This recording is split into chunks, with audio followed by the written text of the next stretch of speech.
Сәлем достар, бүгін сіздерге торттың сыртын қаптайтын кремнің рецептімен бөлісемін.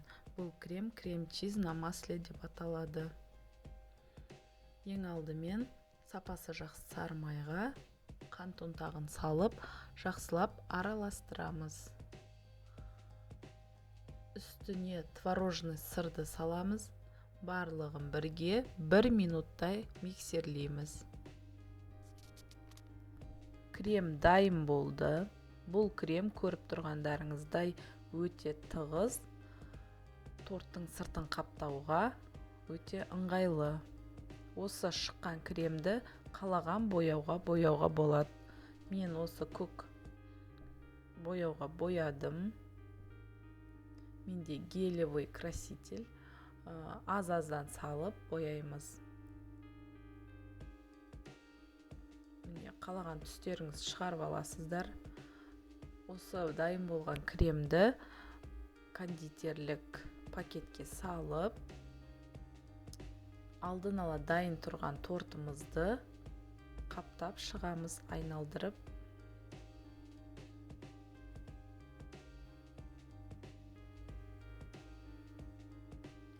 Қыздар, менің видеом ұнап жатса, менің каналыма тіркеліп, лайк, комментарий басуды ұмытпаңыздар.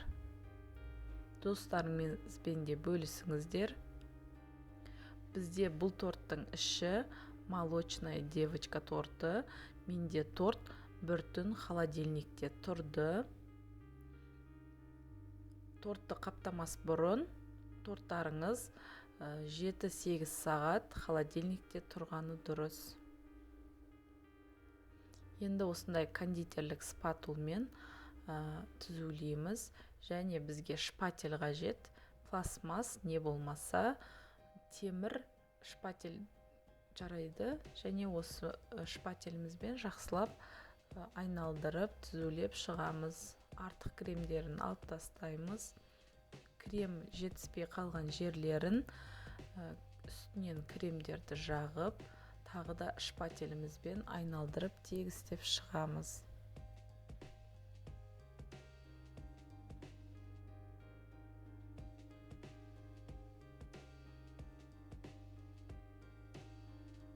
Осы молочная девочка тортының жасалу рецептімен бөліскен болатынмын. Осы видеоның астында описанияға сілтемесін қалдырып кетемін. Қалай жасалу жолын сол жерден қарап жасасаңыздар болады. Бұл торт оригинал рецепт, өте дәмді болып шығады.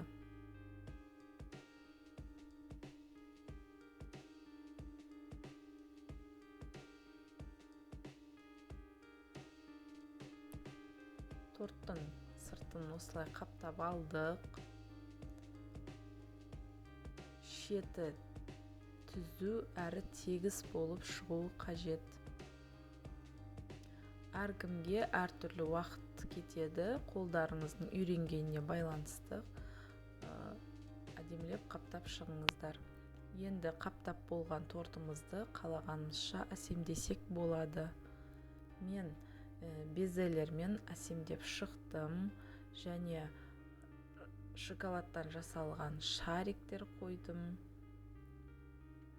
Сіздерде қалағандарыңызша әсемдеп торттарыңызды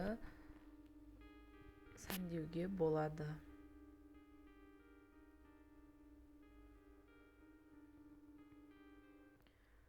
Баршаңызға ас болсын.